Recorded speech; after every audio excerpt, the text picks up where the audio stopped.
Om Swastiastu, salam ketemu lagi semua adik-adik yang saya banggakan. Pada kesempatan ini kita akan melanjutkan terkait dengan perkuliahan, pendidikan, dan promosi kesehatan. Pada kesempatan ini kita akan membahas mengenai media dalam pendidikan maupun promosi kesehatan.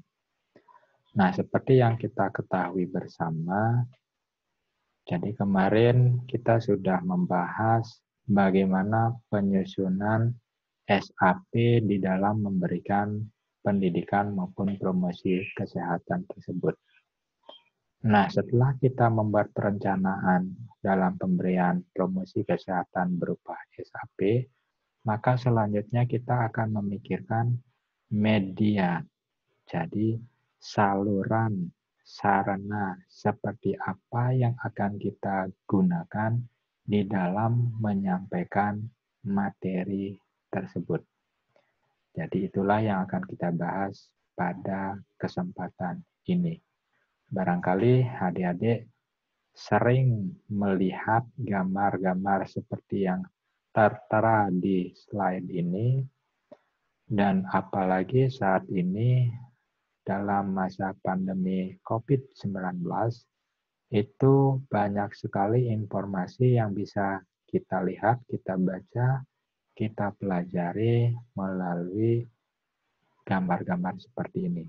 Nah, itulah yang dimaksudkan salah satunya berupa media atau saluran yang bisa kita gunakan di dalam memberikan pendidikan dan promosi kesehatan tersebut. Nah, jadi kita berangkat dari apa sih yang dimaksud dengan media tersebut.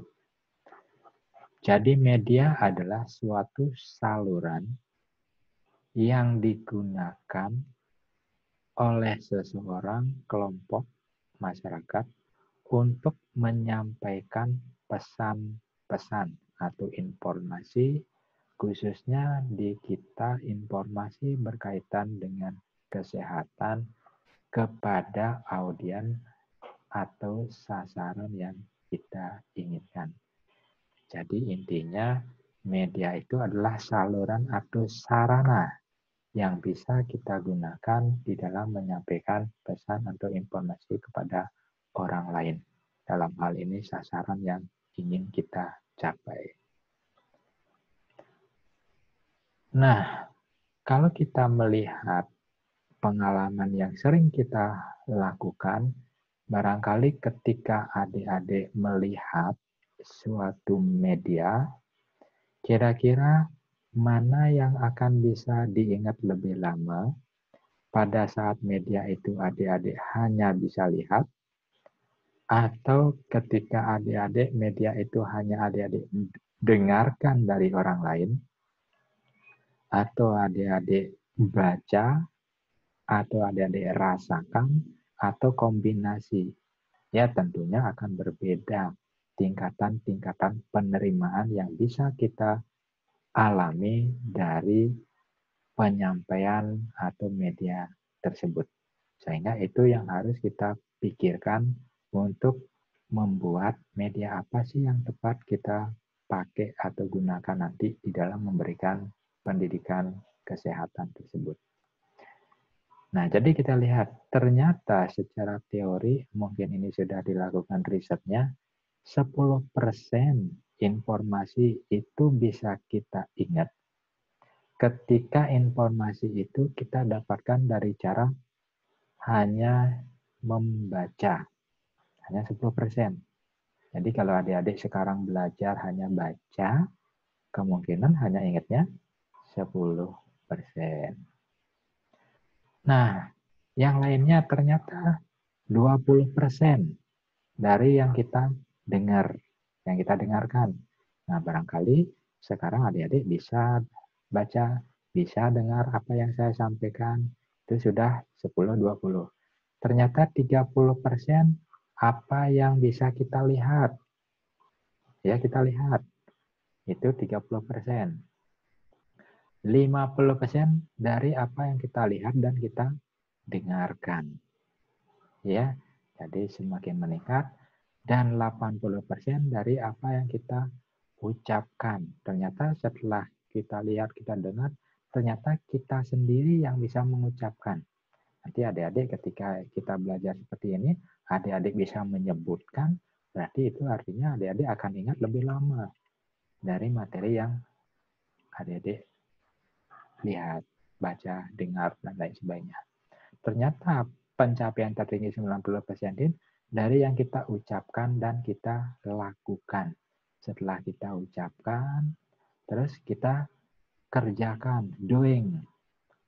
Tidak hanya kita ucapkan, ternyata kita juga actionkan semua yang kita ucapkan tersebut. Ternyata itu akan 90% bisa kita ingat. Jadi itu literasi yang ada ya terkait dengan hal-hal yang bisa kita ingat. Nah, kemudian yang lainnya barangkali seperti ini juga ada yang menyebutkan ternyata hanya 1% ya penyerapan materi yang disampaikan itu bisa diingat oleh si sasaran ketika dia melalui rasa. Ya, jadi ketika ada orang dikasih rasa manis saja, dia ingat itu rasanya, tapi nggak tahu itu apa namanya, bentuknya seperti apa, dan lain sebagainya. Hanya karena rasa saja.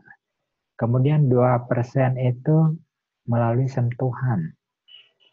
3% itu indera penciuman. Kemudian 11% pendengaran. Ternyata yang paling banyak itu 83% melalui penglihatan. Ini kalau kita bicara mengenai panca indera yang kita libatkan di dalam belajar atau menerima informasi dari orang lain melalui suatu saluran atau media-media tertentu. Jadi kalau media itu bisa kita lihat, ternyata paling tinggi tingkatannya kita bisa menyerap materinya.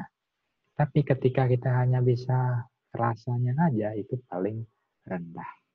Ya, sehingga adik-adik akan bisa berpikir, kira-kira nanti media seperti apa yang akan saya gunakan. Biar orang itu memahami lebih baik. Nah, ini kita akan bicara mengenai ciri-ciri kriteria media yang baik yang bisa kita gunakan nanti di dalam memberikan pendidikan maupun penyuluhan. Jadi media yang baik itu adalah media yang mampu memberikan informasi atau pesan kesehatan yang sesuai dengan tingkat penerimaan.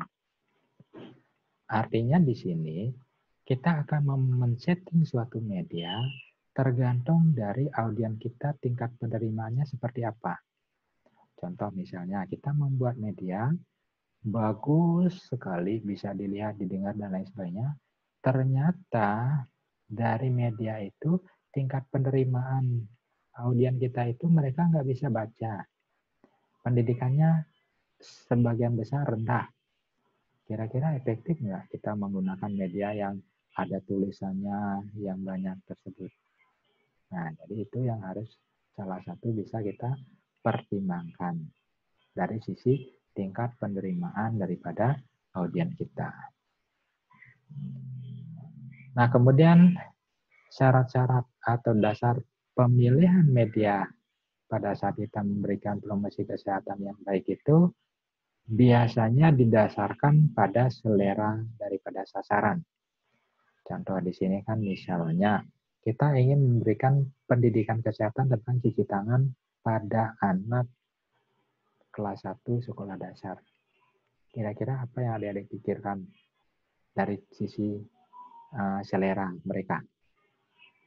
Ya tentu mereka itu akan lebih banyak berpikir ketika kita memberikannya itu melalui sebuah gambar, film, dan video.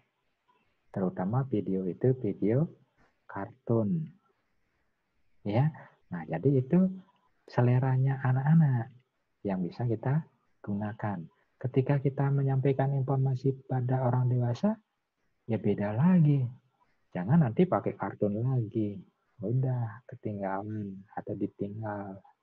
Ya meskipun ada kartun-kartun yang memang disukai oleh anak remaja. Kan persentasenya itu tidak lebih banyak tidak, itu kan?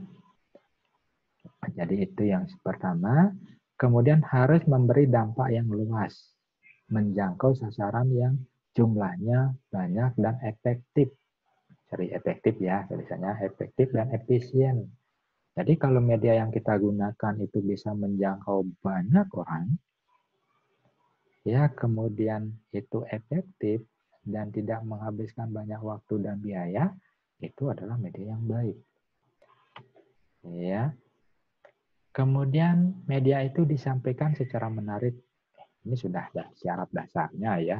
Jadi kalau media itu kita pakai ternyata orang yang nggak suka, ya pasti nggak akan mau diperhatikan. Sehingga dia akan lebih sering untuk ditampilkan. Kemudian syarat yang lainnya dalam memilih media dilakukan secara serempak dan terpadu sehingga akan meningkatkan cakupannya. Jadi kalau media itu bisa kita gunakan dalam waktu yang bersamaan dan dia bisa menjangkau banyak orang, itu akan lebih baik. Contohnya misalnya kita menggunakan video melalui televisi. Itu waktunya atau periodenya kan sama. Misalnya saat ini COVID-19. Jadi anak SD itu diminta belajar di TVRI. Waktunya sudah ditentukan, jam-jamnya sesuai dengan kelasnya, tingkatnya. Jadi itu sudah jelas. Jadi itu mereka akan bisa menyerap materi itu bersamaan. Ya tidak perlu diulang-ulang lagi. Sehingga ini istilahnya dia bisa disampaikan secara serempak. Jadi itu dasar pemilihan media. Nah, kenapa kita perlu menggunakan media? Apa sih keuntungannya, manfaat yang bisa kita petik ketika kita memberikan pendidikan kesehatan itu menggunakan media? Yang pertama, manfaatnya adalah menimbulkan minat, karena itu menarik. Jadi dia akan semakin berminat, semakin termotivasi untuk melihat, untuk mempelajari, untuk menyimak informasi yang mau disampaikan. Jadi kalau medianya sudah itu saja, membosankan, udah ya tidak akan ada minat bagi si audiens. Kemudian manfaat yang lain mencapai sasaran lebih banyak. Jadi kalau kita hanya cuap-cuap atau memberikan informasi dari mulut ke mulut dari satu orang ke orang lain, alangkah lamanya, ya kan? Sasarannya hanya minimal. Beda ketika kita memberikan sesuatu itu dengan memanfaatkan media.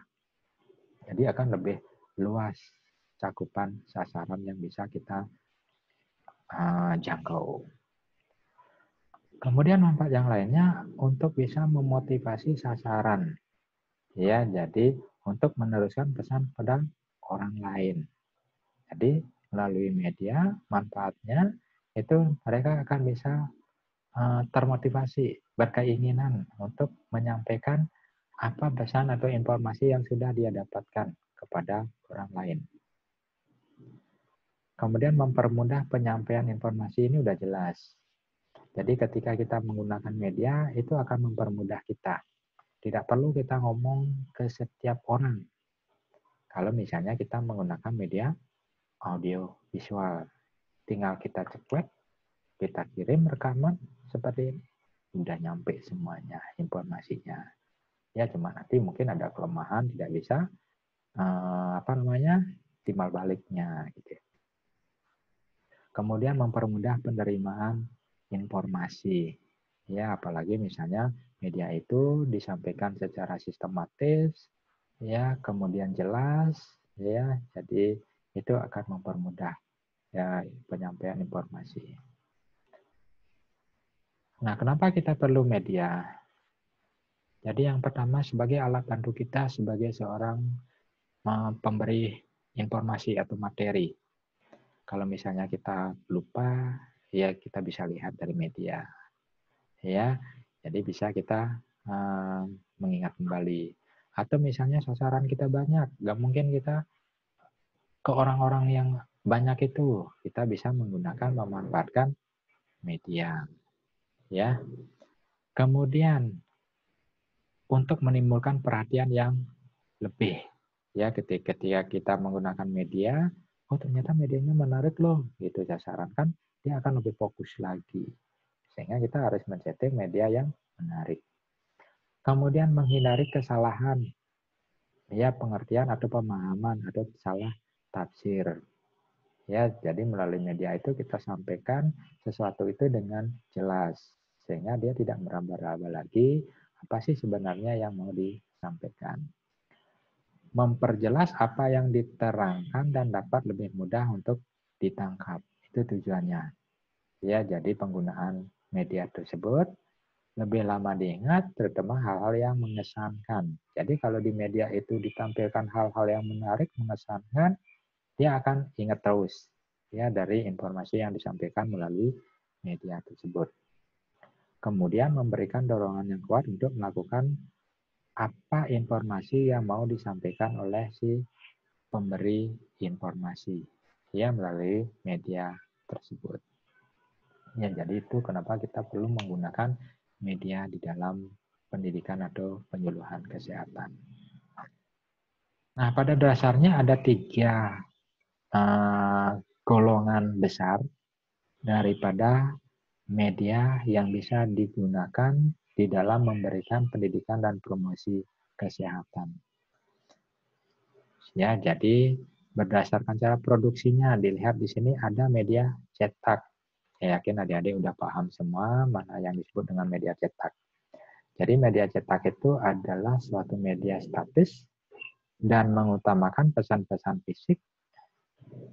Jadi media cetak pada umumnya terdiri dari gambar, ya, kemudian kata-kata, foto yang disusun sedemikian rupa. Ya, kemudian selain media cetak ada media elektronik. Jadi suatu media yang bergerak dan dinamis dapat dilihat dan didengar di dalam menyampaikan pesan melalui alat bantu elektronika. Itu media elektronik.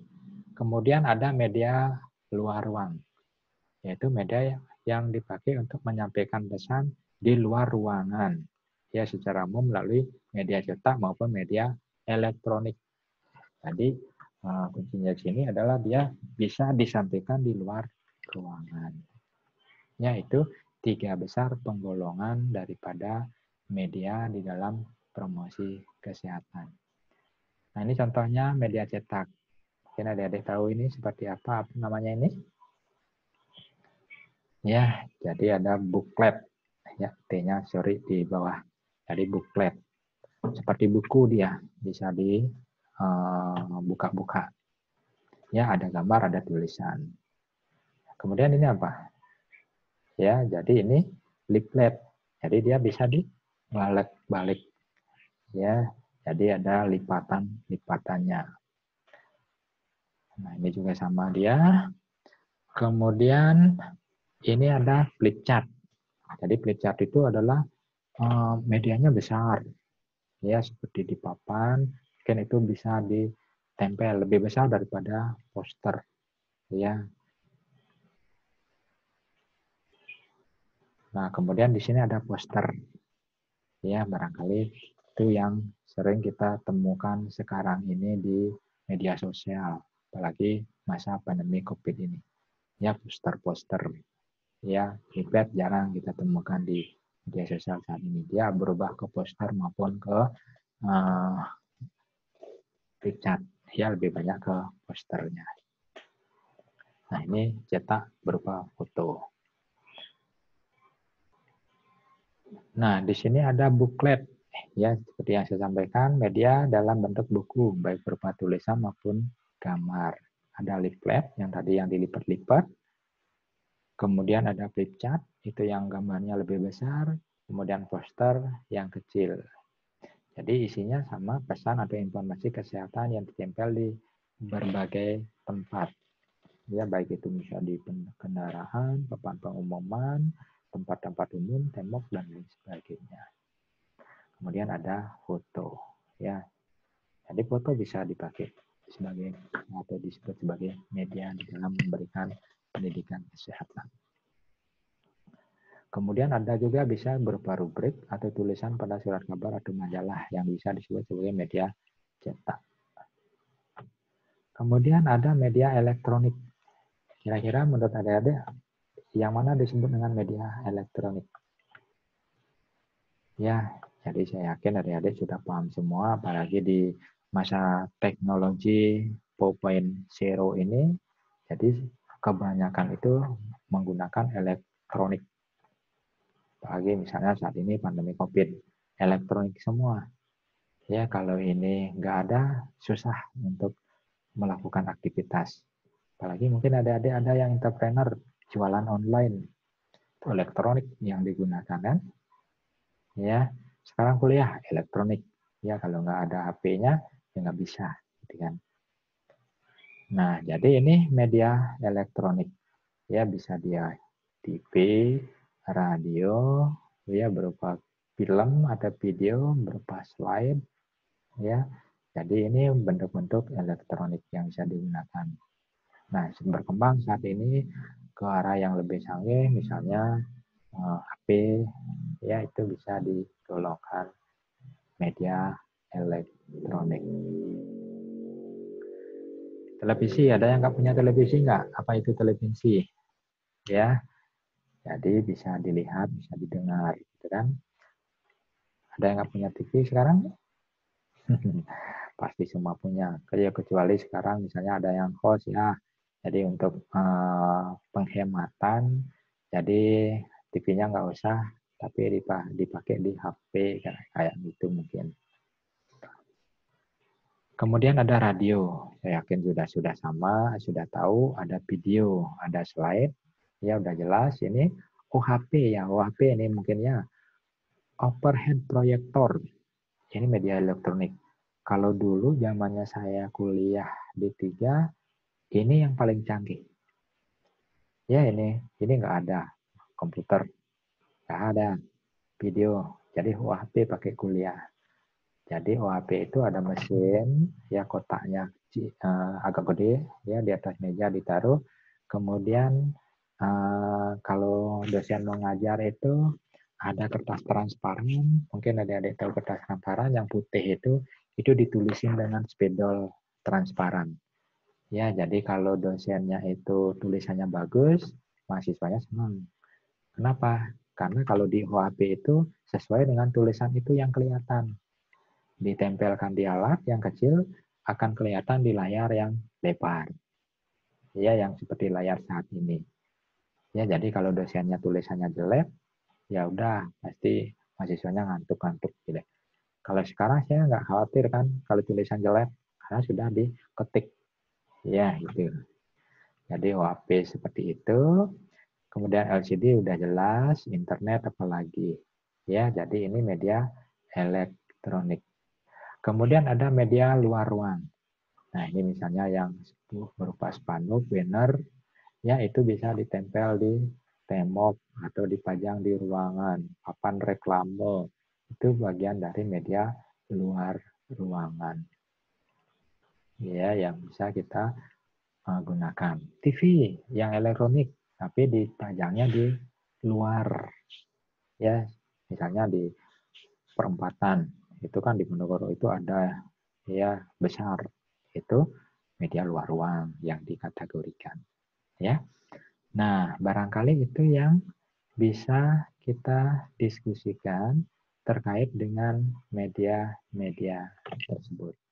Ya, jadi sebelum saya akhiri, barangkali seperti yang pernah saya sampaikan, adik-adik sudah membuat SAP.